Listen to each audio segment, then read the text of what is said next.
大家好，欢迎收看今天的面具人。白宫11号的新闻公告称，美国总统川普宣布华盛顿特区从1月11日到1月24日进入紧急状态，时间跨越到拜登1月20日就职典礼之后的4天。紧急状态授权国土安全部和联邦紧急事务管理局在国家首都协调救灾工作。这个消息是在川普和彭斯副总统会面后传出的消息。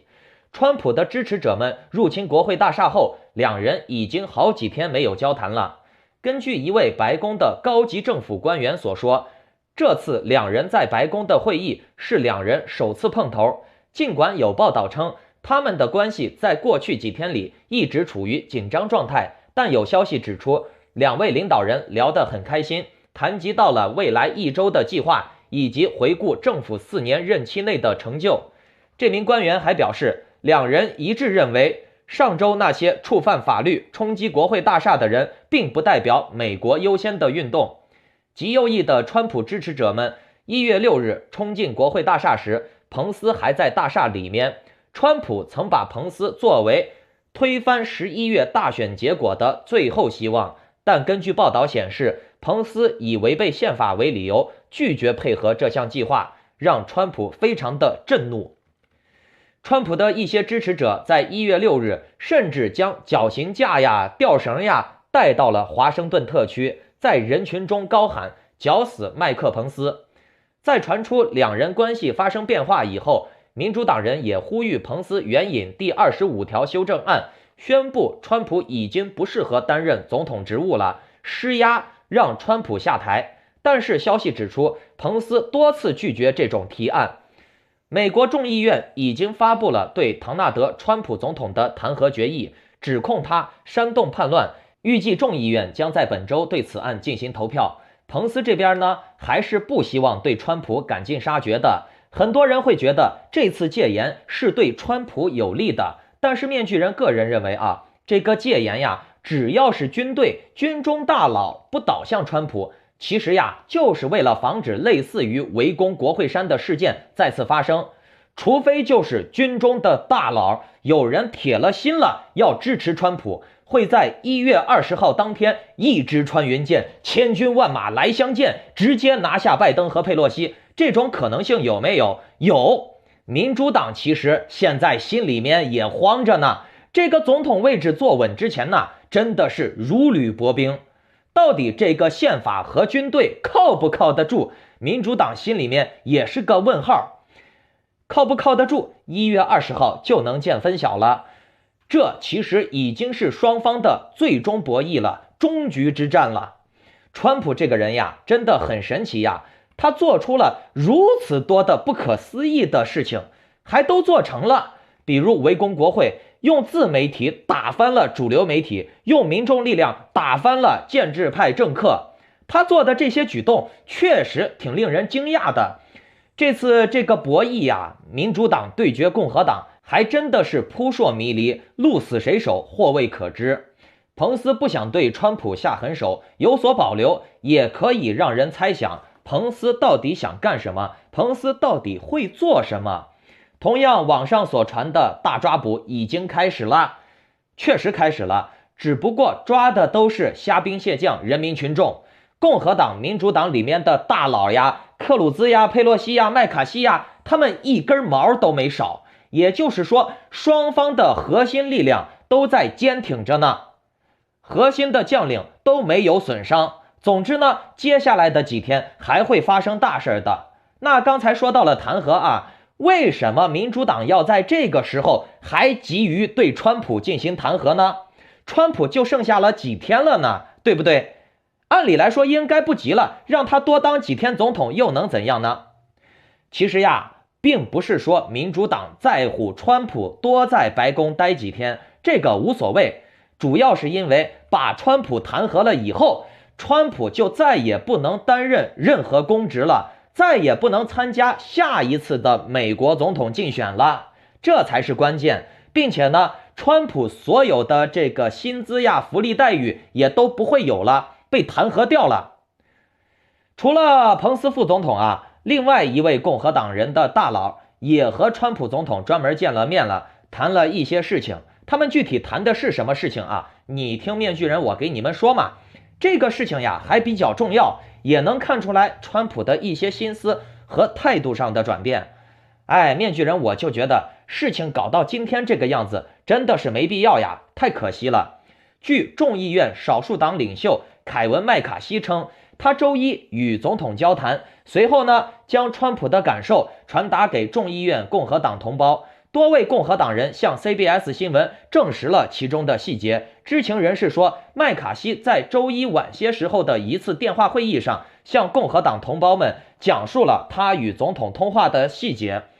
麦卡锡在致电美国共和党众议院的一封信中说，他仍然反对弹劾，并写道，当我们需要使美国重返团结与文明之路时，弹劾是不好的，我们应该把我们的国家团结起来。麦卡锡还说，会议的所有成员都建议了使用其他途径来解决星期三在国会大厦发生的骚乱，包括成立一个由2党组成的委员会来研究袭击事件，改革1887年的选举技术法，并制定立法以提高选民对未来联邦选举的信心。麦卡锡还向众议院共和党人重申，他也相信总统会对暴民和袭击国会大厦承担一些责任。众议院领导人是许多高级共和党人之一，共和党人在周三的袭击中与总统交谈，并恳求他解散支持者，并提供军事援助以平息骚乱。那在是否要弹劾川普的这件事情上，是否要对川普进行彻底的指控或者清洗的这种事情上啊，现在有2种说法。左派的华人认为要坚决的严惩川普，要把川普彻底的剿灭，赶尽杀绝，把他甚至他的家族彻底的消灭，抹除在美国的社会当中，让川普甚至包括他的家族一点影响力都不能有，要把他们消灭的干干净净，彻彻底底。然后呢，面具人我又看了一些民运呀、法轮功他们的言论啊，他们的观点就是川普必须要内战，现在已经到了不得不开战的时候了，必须要建立新的川建国、新美国。那对川粉来说啊，川普每天都在调兵遣将，每天至少政变3次，每天都有好消息，每天都夺取了政权，每天奥巴马、佩洛西至少被抓3次，每天截屏2战电影，证明川普在指挥军队夺取政权。当年林肯留在德州的伏兵，现在也每天至少3次攻打国会白宫。其实面具人我觉得啊，对于美国的政治，我们的华人都看得太浅了，有时候呢必须要保留一些政治领袖的公众形象的，有时候呢坏人也要当好人的，好人也会唱黑脸的。咱们站在国家层面上来看啊，个人是好是坏不重要，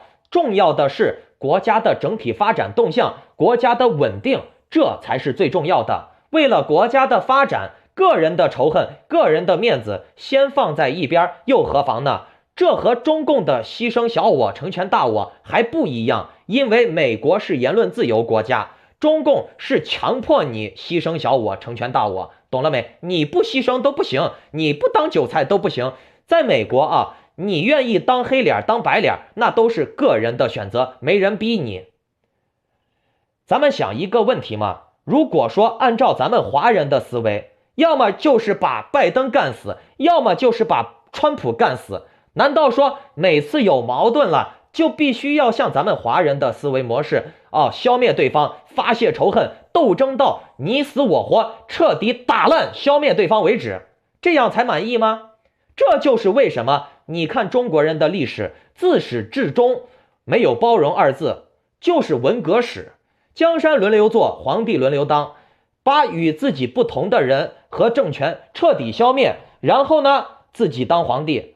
过了一段时间呢又被一个更恶更险毒的人把你再消灭，然后就一直如此循环，如此循环。面具人我个人认为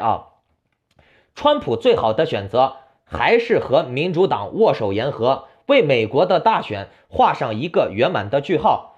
川普可以号召自己的川粉与民主党的粉丝互相包容团结，化干戈为玉锦，共同建设美国，给大家还是呈现出来一个团结的美国政治，光明的美国政治，互相友爱的美国政治。同样呢，民主党人也不能得理不饶人，要展现出来自己的宽容包容，主动理解和接纳共和党人，至少要展现出来美国的这个政治总体还是非常包容、光明、正常的、博爱的。你说川普和民主党就如此的一直死斗下去，那国家迟早也会分裂的、分崩离析的。让民众在真正的自由发声和互相理解中交流，这才是正常的民主国家，而不是利用言论自由互相的攻击谩骂，互相的泼黑水互相的栽赃，这就是内斗了。并且呢，你看分裂两党，对立两党，最终呢，两党更加团结，更加和谐，这样也可以让别的国家看到阴谋和内部分裂的玩法对美国不奏效，团结互助就是强大的美国，而不是咱们华人思维中的必须要消灭对手的这种玩法。那为什么华人会有如此极端的仇恨情绪不能消除呢？尤其是出了国的华人似乎可能会变得更加极端。那接下来面具人就从心理学上面给大家来解释一下。中国人呀，出国定居，大多数都是抱有各种各样的期望，利益是个核心问题。因为不满意国内的生活，才会想到出国去尝试或者寻找更好的生活。然而呢，这些高标准的期望在国外不一定能达到，或者说短期内不能达到，而回国呢又不可能了，因为你出国花了那么多的钱，你再回去又打回原形了，你这个钱白花了，对不对？那样会失去更多。于是呢，在无可奈何的情况下，有些人呢就比较容易走极端。除了政治极端与宗教极端之外呢，一般来讲走极端分为3类。第一，思想极端，他们喜欢发泄不满，钻牛角尖，自以为是，偏听偏信，极度悲观。国内不好，国外也不好，原来这个世界天下乌鸦一般黑，哪里都不公平，做好人不会有好报，做坏人呢也未必不好，因为这个世界本来就不公平，就是弱肉强食。出国早了自己没有积蓄，出国晚了找好工作不容易，反正都是一样，干脆呢就在国外混，国内混没啥区别，我们应该革命，打倒这些阴谋政府，对吧？第二呢，就是这些人说话极端，他们遇到不开心的事情就会心烦，容易激动，并且呢，他们说话不负责任，今天给你打保票，明天给你说100%，后天说又有好消息了。这些人呢，喜欢骂富人，但是呢，他们也骂穷人，他们骂官僚，也骂百姓，喜欢指责别人这不对那不对，或者认为任何问题都是针对自己的阴谋，有阴谋政府在迫害自己，或者呢，喜欢反驳他人，攻击他人，为反而反，不会宽容他人，听不进去任何话，也不会理解他人，不会换位思考，并且呢，在这种极端情绪下他会越来越改变自己的思维模式。这种人呢，他只能听得进去铁拳或者是比他强很多的人那他会跪舔。但是呢，你不行，你没有把他踩在脚下，他是不会服你的。第三呢，这种人就是行为极端，他们遇到不顺心的事情就会失控，容易对他人产生敌对情绪，于是呢就开始谩骂吵架。很多夫妻呢，一点点小事就要闹离婚喜欢辱骂别人，讽刺挖苦贬低别人，动不动在网上搞点网络暴力扣黑锅造谣，对吧？这些都属于极端情绪你在网上不管是看川粉呀，还是挺民主党的，很多人都有这种毛病甚至更严重了呢，他心里面恨不得把对方做掉，有时候呢气到他自己都不想活了，你知道吗？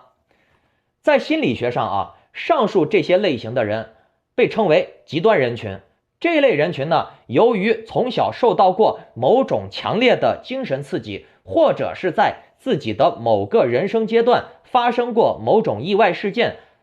在处理压力、焦虑、恐惧，或者是不满，还有不同的事件时，处理各种心理问题时，不能像其他人那样较好的维持平衡的心态，结果呢，就是心理变态或者扭曲，走向极端。大部分肯定是国内过得不好的人才出国找机会的嘛，结果呢，发现了出了国呢，没有自己想象的那么完美。美国政府跟中共一样不公平。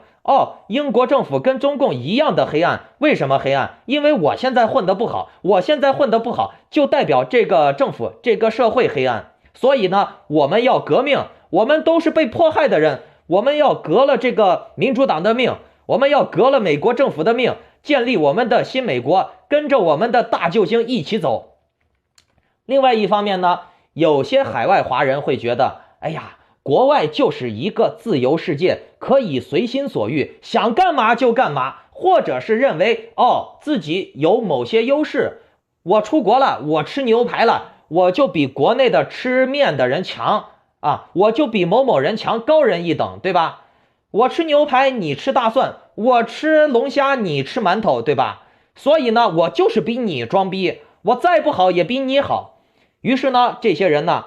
他会放纵他在国内没有发泄出来的那种情绪，想做什么就做什么，或者认为外国没有书记，外国没有城管，没有组织，没有共产党，任何人把他怎么样不了。于是呢，我想怎么使用言论自由，想怎么在网上造谣，就可以在网上怎么造谣。就像一个没有吃过冰淇淋的小孩子，你如果不限制他的话，他会把一个冰箱的冰淇淋全部给你拆开，挨个尝一遍，一直吃到自己的肚子装不下，一直吃到自己拉肚子为止。最终呢，这些极端人群会在这种矛盾心理思想的碰撞下他的心理、言行、思想都会渐渐的失控，超出了当地的法律和社会的道德底线。最终呢，就跟吃坏肚子的小孩吃冰激凌吃到拉肚子，自己难受，自己痛苦。对于有心理问题的人群他们认为自己往往容易受到社会的歧视。说实话这些人确实容易受到社会歧视。你比如川粉，现在就是被这些左派华人歧视嘛，对吧？咱们都喜欢瞧不起川粉，有事没事拿川粉出来骂两句，遛个狗，对不对？你歧视川粉，其实和你歧视黑人、歧视朝鲜人、歧视大陆人是一回事儿。他傻，他弱，并不是他的错，但是你歧视他，就是你的错了。这些人呢，往往得不到他人的正常沟通和关心，这是一个很不好的风气。而且呢，心理极端的人都喜欢互相攻击，这又加重了这种现象。心理极端不分阵营，你挺拜登，你挺川普，都有心理极端的人，知道吗？但是这些心理极端的人就是喜欢互相瞧不起，就是喜欢互相攻击，然后呢，就会加剧这种极端。面具人，我认为这种风气的本身也就是一种病态从心理学上来讲极端人群在自己的潜意识里选择了他自己认为最舒适、最安全、最开心的生活状态，他认为他这样是对的，并且呢，他也很乐于这样做。虽然这是一种极端，但也并非是不可以扭转的。而你歧视他，你也是一种极端。这两种人的对立歧视被歧视，歧视反歧视，会使得社会或者国家更加的不稳定。当然了，走极端伤害最大的还是自己，还有家人，以至于自己的朋友。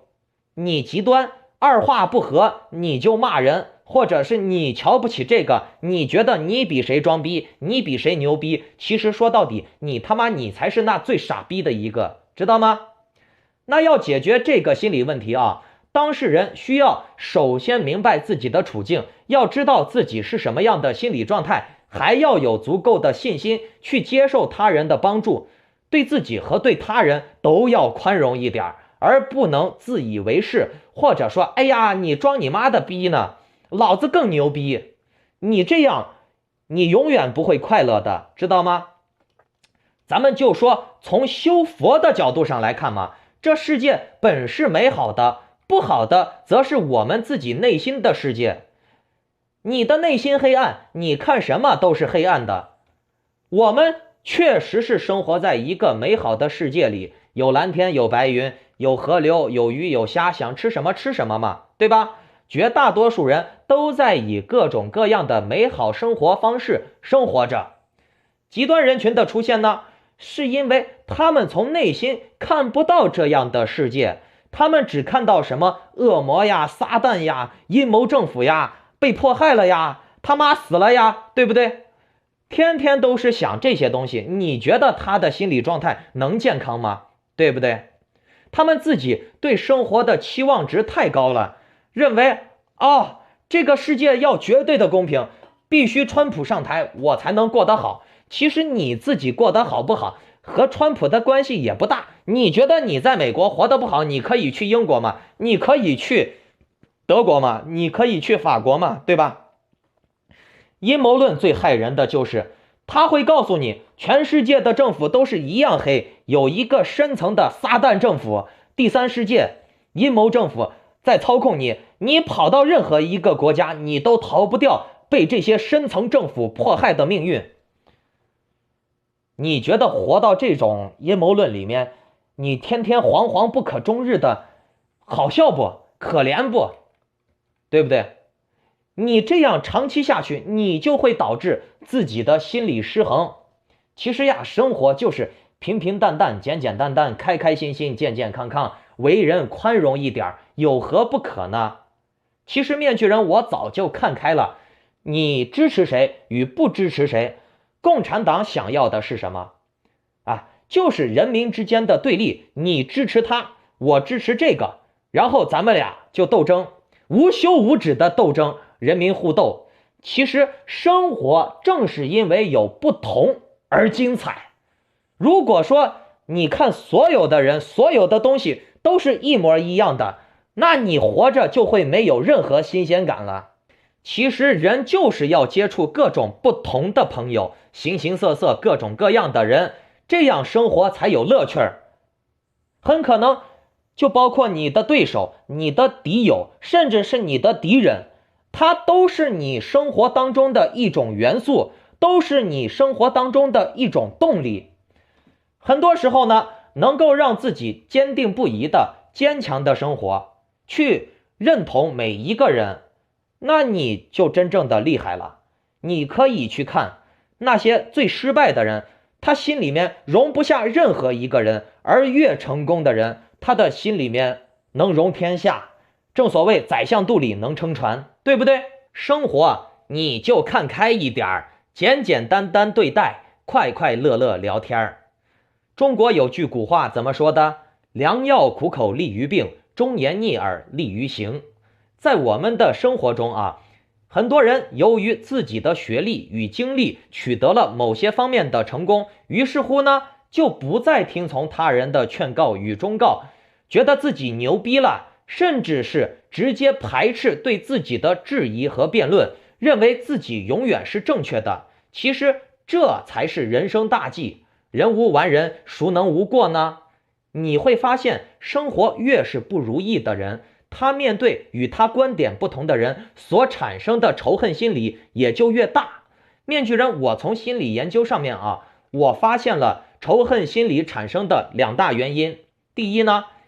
有过被剥夺和攻击的痛苦体验，有点像是受过枪伤而且子弹并未取出的人，每逢阴雨天便会一次次的体验到剧烈的疼痛，每次疼痛发生时，便对当初那个对他扣动扳机伤害他的人痛恨的咬牙切齿。痛苦体验的起源以及强度由两种因素所影响，一方面呢是创伤事件的现实基础，包括环境、应激等具体事件；另一方面呢，则依赖于个体的主观感受，不同的个体对于相同的外部事件产生的痛苦体验可能完全不同，甚至相反，你觉得疼的，他觉得爽，他觉得爽的，你受不了。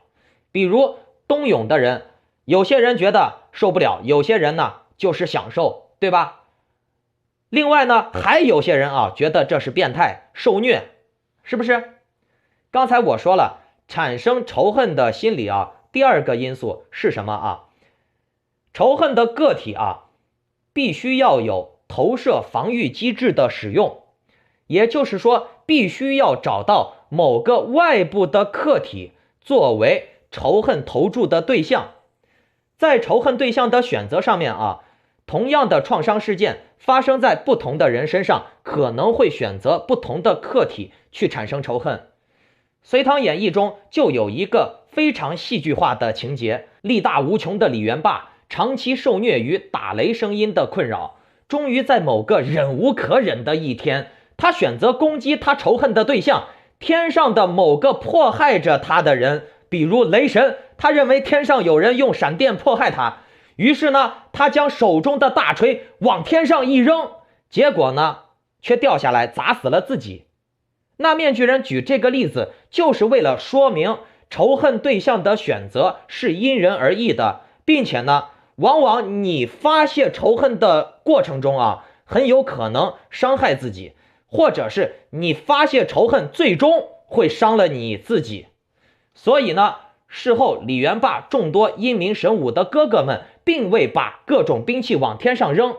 找上帝找神复仇，因为他们知道他们的弟弟是被自己的扔上天的武器干掉了，被自己的智商压死了。当创伤发生时啊，人们在寻找仇恨对象时可谓是费尽心机，世间万物皆可用来仇恨。在仇恨的对象选择上啊，人类甚至可以恨一些抽象概念，比如命运、时间、风水、神鬼，一些玄学或者是阴谋理论、深层政府，甚至一些不存在的东西。更夸张的还有一个词语、一句话，比如呢，创造一些支那呀、五毛呀，用这些话骂来骂去，来发泄自己心里面的仇恨。这些其实呀，有一种心理自我保护机制的作用。当无法寻找到一个来自外界的仇恨对象时，人们很可能就会开始自责、仇恨自己，觉得自己无能。而这种仇恨强烈到一定程度以后，就可能会导致自我了断，个体生命无法存续。其实呀，很多华人他发泄仇恨，这就是一种自我保护机制，因为他找不到更好的方式去调节自己的心理状态。并且呢，这类人很容易被这些极端团体，包括共产党呀、民运呀、法轮功呀利用。他们天天都用仇恨、恐惧来统治自己的信徒，来激化、强化他们的仇恨情绪。一个情绪明显的人，一个动机明显的人是非常好操控的。相反呢，一个感情丰富的、思想丰富的人，你是很难操控他的。其实呀，人都是情绪的动物，本来就有许多的情绪，包括正面与负面的情绪。所以呢，有恨一点都不奇怪，甚至呀是非常正常的。我们不用去强烈的道德批判他们，只要知道这个仇恨是怎么来的，并且呢能找到化解的出路。你仔细想一下，这类人呢，他其实也不可怕，简单得很。但是你往后想啊，万一这个仇恨无法排除，它就会在心中不断的发酵，并且积累成巨大的能量爆发出来。到那个时候啊，就真的有破坏力了，会对他人有强烈的恨意，甚至付诸于行动。就像我昨天的节目讲的。那面具人，我再给你们列举几个潜在的因素导致人极端仇恨啊。第一，偏见与歧视。这大概是所有的仇恨当中最主要的原因。当我们对另一群人的怀有偏见，常常用贬低或者是瞧不起的态度对待他们，长期积累之下啊，那我们的大脑就会将这样的讯息加以合理化、正常化，不会觉得有什么。瞧不起川粉呀，瞧不起大陆人呀，瞧不起黑人呀，瞧不起朝鲜人呀，其实没啥区别。就跟台湾人喜欢瞧不起大陆人和朝鲜人，就跟美国白人喜欢瞧不起黑人，有啥区别吗？瞧不起就是瞧不起，不管他是哪儿的人。然后呢，你这种瞧不起会逐渐的把你的对立面带入到恨意的泥沼当中。美国的这种种族冲突啊，包括对一些少数性取向人的攻击，都是出自于此，并且呢，造成了很惨痛的后果，尤其是种族冲突，因为肤色瞧不起的问题。所以说，台湾人呀，香港人呀，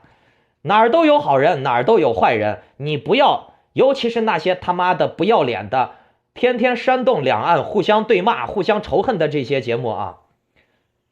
那都是有他们一定的政治目的的，你懂吧？然后呢，第二点就是受害与创伤，刚才提到了一些，有时候啊，恨它其实是一种受害者最后的反击力量。在许多长期受到侵害与压迫的群体当中啊，他心中的委屈与痛苦积累到一定程度了以后，就会转化成对加害者的恨意，或者是他认为是加害者的人而对他产生仇恨。尽管这是一种出于本能的反抗，但如果真正的做出攻击与伤害对方的行为，我们仍然无法将之视为合理化或者合法化的理由。这些人他还是犯法了，但是我们要明白啊，他为什么会做出这种极端的举动？你不解决问题的根本，这些人只是一棵树上的种子，你不把树砍掉，它的种子会不停的结果，不停的结果掉下来砸你，知道吗？第三点就是这些仇恨人群啊，他们缺乏正向感应，他们有时候啊，在人际相处之间啊，会累积许多的不满，他们缺乏正常的互动能力。比如和别人聊个天，别人回他话慢了，他就会觉得别人瞧不起他，并且呢，别人对他不是很热情的时候，他也觉得别人瞧不起他，因为这个人太需要被别人关注了，懂了吗？但是呢，你如果缺乏自我肯定的态度，如果缺乏正常理性的去看待这个世间啊，缺乏正常的表达能力，比如说你觉得他瞧不起你，你可以直接问他呀，哎，你为什么对我这么冷漠呀？你可以问，西方世界就是这样的，他看你不爽，他看你爽，他会直接问你。但是咱们华人不会，咱们只能将它地下化，久而久之呢，自己心里面的痛苦还有这种不爽，道德上的这种发泄不出来，时间长了，积累的多了，就会酝酿出对对方攻击的欲望。如果能够有效的排解这些负面情绪，不但自己会轻松，也会避免做出让自己后悔的极端举动。其实仇恨与敌意二者高度关联，它们不仅仅是一种存在于个人身上的情绪而已，它们也容易在人与人之间发酵，造成人际关系的冲突，也更可能会上升到群体与群体之间的对立。这就是像台湾现在跟大陆啊，政府对立和你们民众对立没关系，懂了没？政府对立是政府对立，每个民众都是自由的个体，懂了没？不要去搞什么对立。他习近平敌对台湾，就代表每个中国人都敌对台湾吗？个体对立可能会辐射一个小的圈子，一个小的圈子又会辐射一个大的圈子，然后呢，大家互相仇恨，这种仇恨互相的传播、激情、发射、发酵，更严重则会造成国际战争。所以呢，仇恨情绪实在是不能令人轻视。我们若察觉到了自己或者组织内有一丝丝的仇恨情绪的话，别否认它，正面了解，面对它，解决它，才不会酿成更大的问题。